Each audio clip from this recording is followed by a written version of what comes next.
Well, good morning, True Life. Good morning, Eric. Thank you, Leanne. I've missed that. Oh, I hope that you are doing well, all of you. We have some changes ahead, I'm guessing, as states start to figure out how to handle this and everything, and then probably a lot of decisions in the coming months as people evaluate whether there were constitutional oversteps or things. It's going to be a interesting season ahead for this country and our fellowship, our role as Christians, as citizens, how we kind of walk through and process this. But let's never forget we have God's light and God's hope, and not get sucked into the nastiness, the bitterness, the back and forth. We have something much bigger to offer this world. And I want to thank so much Stan and Dell and Colleen for sending in videos. This is what it's all about. It's just family sharing with family. So in a little bit, we'll put on their videos. It's another issue of walking with Stan. He apologized. He said that he the sun was so bright he couldn't see his phone face and didn't realize the camera was pointing at the ground while he walked instead of him. So told him we'll put it in anyway. And then what a treat with Dell and Colleen. We get to watch them prepare a sourdough starter, and then probably any day now they're going to send me in another video of them actually looking into it and baking some sourdough bread. And I attached the recipe for that to the email announcing this, and that's going to be pretty cool. I remember for Dell and Colleen, back when we were doing our cookbook, the revision of it, I think it was 2011, Lester and Dawn gave us this recipe, this Dutch oven recipe, and they said this is like one of our favorite, best recipes from the Dutch oven event. And it was the Dell and Colleen's chicken enchilada casserole. And we put it in there, and it was pretty neat. And then some years later, actually met Dell and Colleen and connected the dots, and like, oh, you're the ones. And since then, have just really enjoyed growing in friendship and family with them. And we were able to go and camp with them on the Eastern Sierras at the campground they host during the summer, and that was an awesome time. Dell has been an actor in a couple of our family's movies, and it's just been neat. And they are amazing cooks, amazing outdoor cooks. They've cooked for large camps, 30, 40 Dutch ovens at a time going, breads, desserts, cooking for trail drives, backcountry in the Sierras, coastal mountains. I think you'll enjoy, even if you have no intention of making the sourdough bread, I think you'll just enjoy watching it. So I'll put that on in a little bit. But thank you guys again. This is what I've envisioned. This is what I'd hoped these videos would be. It's just us sharing with each other what's going on in our life, staying connected.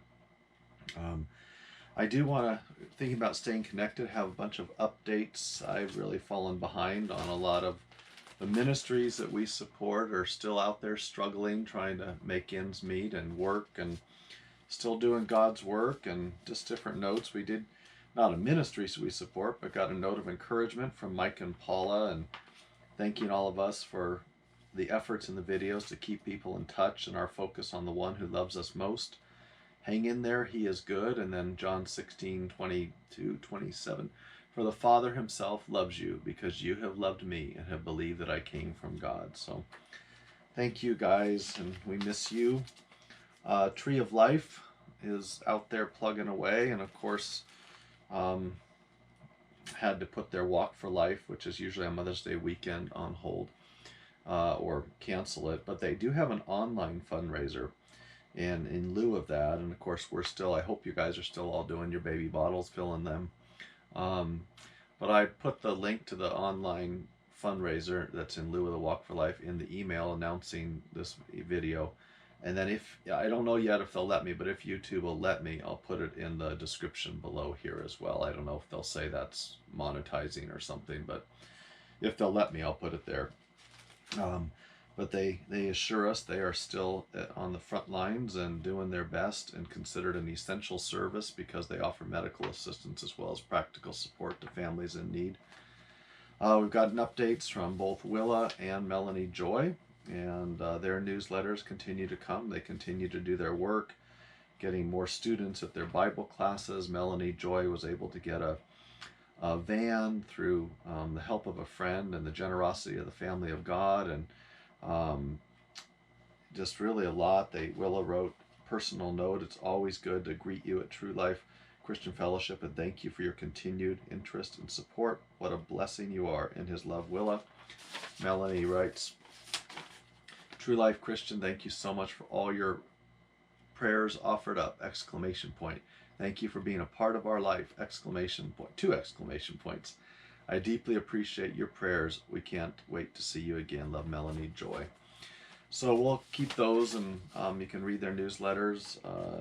I think there's also a web page for Takati Missions. I'm not sure, but got a thank you from Brushed Up Ministries. Bill and Robin Rist, the pastors out at Bitterwater, said, Dear Pastor Erick and youth group, thank you. And of course there were others besides the youth group. Thank you so much for helping us pack shoe boxes. So many children's lives will be touched by those shoe boxes. Your love for Jesus shows through your actions. Love and blessings, Bill and Robin Rist. And then Clark Rudy, the Central Coast, one of the big coordinators for Operation Christmas Child, sent out a letter to our fellowship thanking us for the 75 shoe boxes, reminding us that if about every 5 boxes that go out, a child will accept Christ, and reminding us of that. Some of the 2019 numbers: Northern San Luis Obispo County, 2,992. I believe our 75 are counted in that, I think. California Central Coast, 16,480. The United States, 8,950,000. And worldwide, between 11 sending countries, 10,569,405 shoeboxes. Thanked us for the prayers. And I just would remind you that, it may seem like a horrible time to think about shoebox gifts because we can't really get into stores easily and no one wants to just casual shop. But here's the flip side. How many are at home right now? How many have gifts and can make crafts, sewing, wood, toys, different things that could be put in shoe boxes? So I encourage you, ask God to show you what you could do at this time. Probably could get a lot.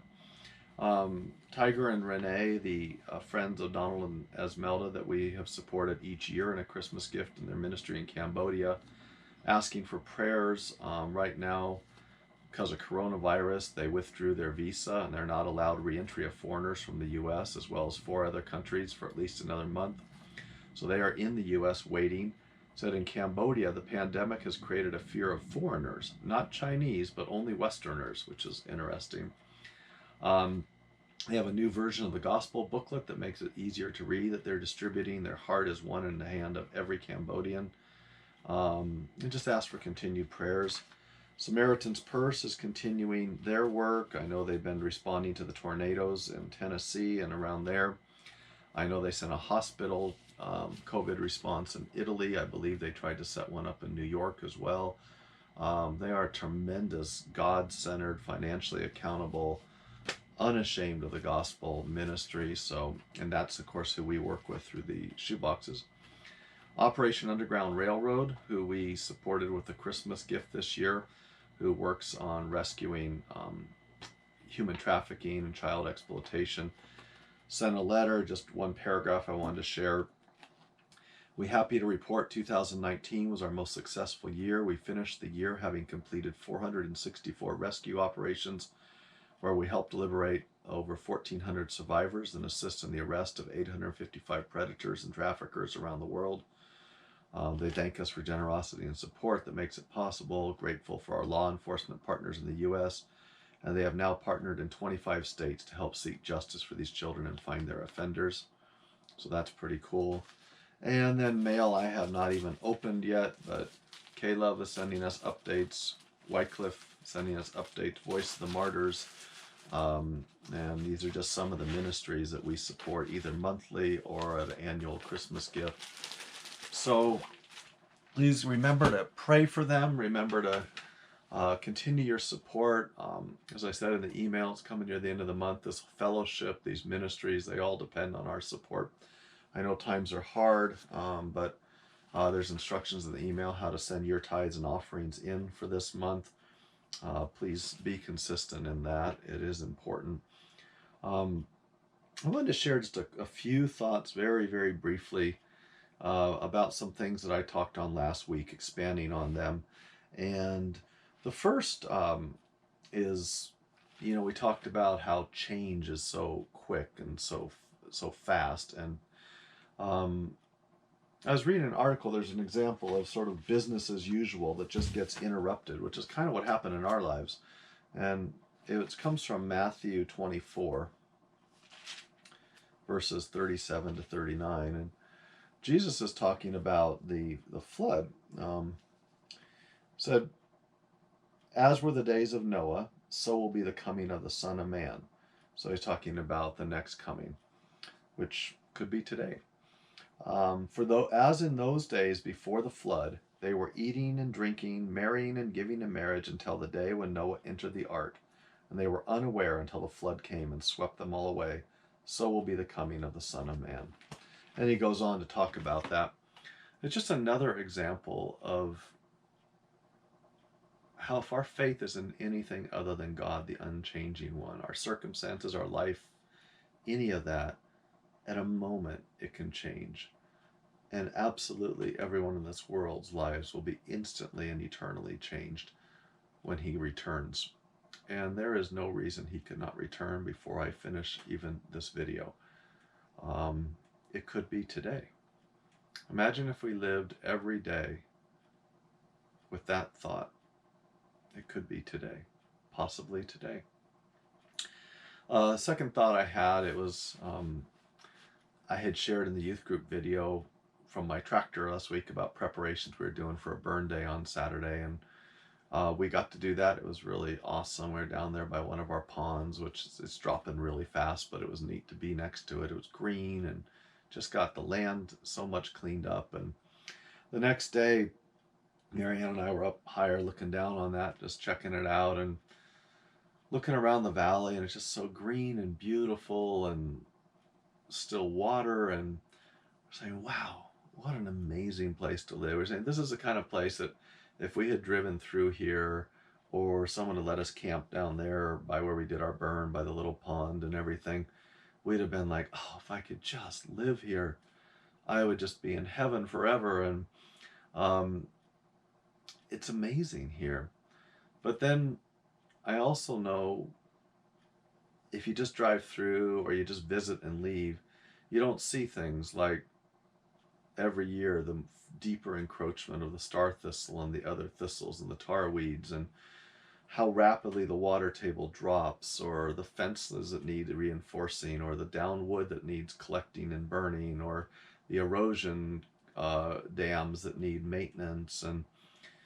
And you don't see those. You just see the beauty and just enjoy the moment. And Marianne said, it's because we're custodians, we're caretakers, we have stewardship over the land, so we do see those. And we were talking, and it's really like the Christian life. We are to have a joy in this moment, to live in the moment, to savor this moment, but to also be mindful of that which is coming and that which is ahead, and to be prepared for it, and to be wise stewards of what we've been given, and to plan and steward and to live with a knowledge of what is coming, the promises of God, the eternity, the judgment, the return, the work, the harvest that needs to happen, and yet still be able to enjoy in this moment the blessings of our life, to live in thanksgiving and praise. And so it's kind of a neat analogy. And then last week I also said in the teaching on, I think it was a Sunday video, we do not live in response to truth. We live in response to our perception of truth. And that's why it's so important that we are diligent in our study of the Word and of just what God teaches, says, His nature, His character, because we are going to live in response to who we believe God to be, not who He is. And it was a neat point. We were teasing someone in our family about being late. I think we were doing family worship or something, and Marianne made some joke about, well, depending on which room of the house you're in, you may have more time, and basically because the clocks in every room are all off a little bit. And I thought, wow, that's exactly it. depending what room you're in, you're going to live in response to that clock. But only one, if any of them, are right. Just because the clock says it doesn't mean it's the true time, but you're going to live in response to what it says. And we do. We live in our response to our perception of truth, not what is truth. So anyway, wanted to share those neat examples. I like those real life things that kind of bring a theological truth into a simpler kind of parable. I guess we had a good example of a teacher who did that, didn't we? So anyway, enjoy walking with Stan and cooking with Dell and Colleen. God bless you guys. Continue to send me your videos, photos, emails, pick, songs. Just keep it up. Let's finish this race. Run well, run strong. All right. Love you guys. God bless you. Take care. Well, good morning, True Life Christian Fellowship. Welcome to another session of Walking with Stan.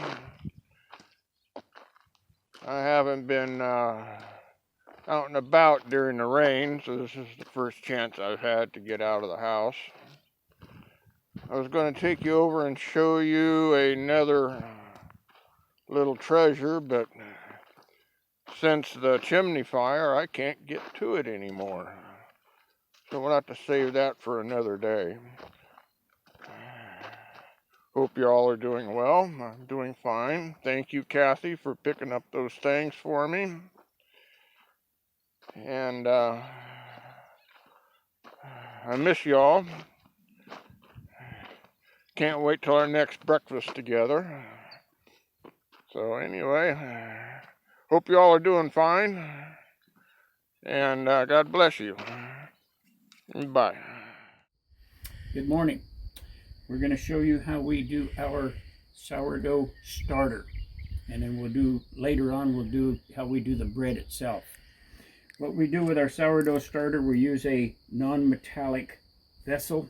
We've got this little crock pot here. And we use non-metallic because the metallic tends to kill the yeast. We have non-metallic bowl, non-metallic spoon. And what we start with was I put 1 cup of warm water, not hot water, warm water, and 2 packages of dry yeast. That's what I've got in here, and I'm stirring that up right now to get that nice and so all the yeast is dissolved. Let's see if you can get all that off of the sides. So our yeast is dissolved in that.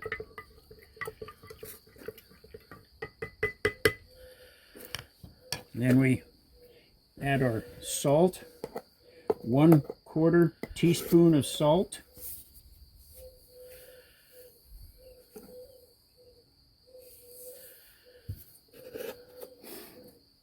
We've got 3 tablespoons of sugar.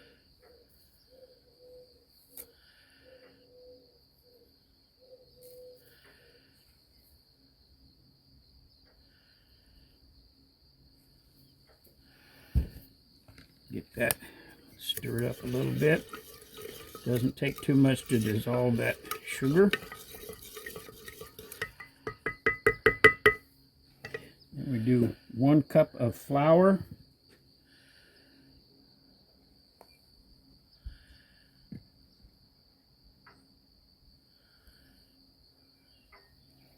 Stir that in slowly so you don't get great big lumps.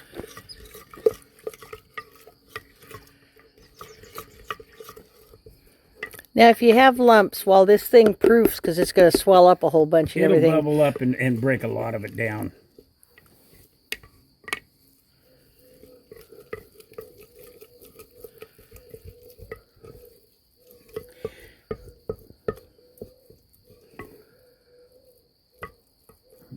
Spread it out, and it will start proofing. And we'll come look at it later. It'll have bubbles in it because that sugar and the yeast are acting with the flour, and it starts bubbling up. and then we'll. So you don't use a pot or a container that's going to just be exactly the size of what you got in there right now. No, because it's going to build up. It'll swell up in there as it bubbles. Got it. And then we also have it bigger because you can add to it later. Because you can, if that's only enough to do one loaf of bread. So what we normally do, we'll do another one and add to this one and let it sit. And then as you take 1 cup out to use it, we call it feed and bill.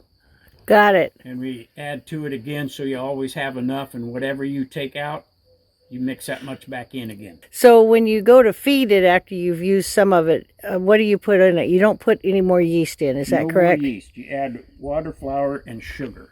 The same measurements as the first? Measurements you did as you take out a cup and you put a cup back in again. Okay. Yeah. And then just keep it filled up, and that way we normally have 2-3 cups of it made. We use a cup and we replenish it. Okay. And then we either cover it with a towel to let it rise for a couple of days, or this lid, since it doesn't seal tight. It doesn't have a seal lid, so it's loose, so a little bit of air can go in there because it builds up. Actually, it starts bubbling. It builds up pressure in there, so you don't want it in a seal because that kind of keeps the expansion down. Got it. And then how many days are we going to, after 2 days, refrigerate until it's ready to use? So you cover it lightly. I'm going to actually take a picture of our recipe and put it on the end of this right now. So we hope that helps everybody, and have a wonderful day. In a few days, we'll get this starter out. We'll show you how much it's bubbled up, and we'll start mixing some bread up.